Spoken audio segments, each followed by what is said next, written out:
पालघर जिल्ह्यातील एकल महिलांच्या प्रश्नांवर प्रकाश टाकण्यासाठी आयोजित करण्यात आलेल्या जिल्हास्तरीय कार्यशाळेत एक महत्त्वाची मागणी पुढे आली आहे। जिल्ह्यातील एकल महिलांच्या विकासासाठी स्वतंत्र विभाग आणि स्वतंत्र अधिकारी नियुक्त करण्याची आवश्यकता असल्याचा सूर कार्यशाळेत उपस्थितांनी व्यक्त केला। उपलब्ध आकडेवारीनुसार पालघर जिल्ह्यात तब्बल 64,799 एकल महिला आहेत। यामध्ये 54,250 विधवा, 7,346 कुमारिका, 1,873 परित्यक्ता आणि 1,311 घटस्फोटित महिलांचा समावेश आहे। यापैकी 16,498 महिला रोजगारात कार्यरत असून त्यांच्या 11,330 मुलांचा सांभाळ करण्याची जबाबदारी त्यांच्यावर आहे।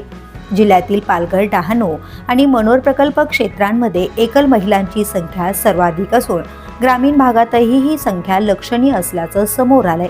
या महिलांना सामाजिक, आर्थिक आणि शासकीय योजनांचा लाभ अधिक प्रभावीपणे मिळावा यासाठी स्वतंत्र यंत्रणा उभी करण्याची गरज व्यक्त करण्यात आली। दरम्यान राज्यस्तरीय एकल महिला धोरण तयार करण्यासाठी शासनाने नागरिकांकडून सूचना आणि अभिप्राय मागवले आहेत। यासाठी 820 85 89 195 या क्रमांकावर अभिप्राय नोंदवण्याचे आवाहन करण्यात आले। तसेच एकल महिलांसाठी काम करणाऱ्या संस्था आणि महिलांनी या प्रक्रियेत सक्रिय सहभाग घ्यावा असे आवाहन देखील यावेळी करण्यात आले।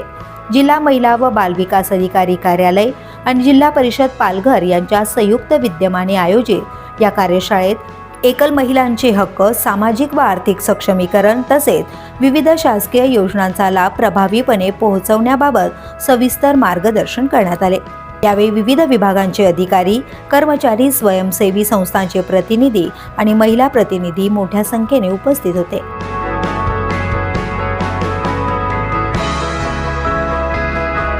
द पोलीस न्यूजसाठी श्रीधर चव्हाण, पालघर।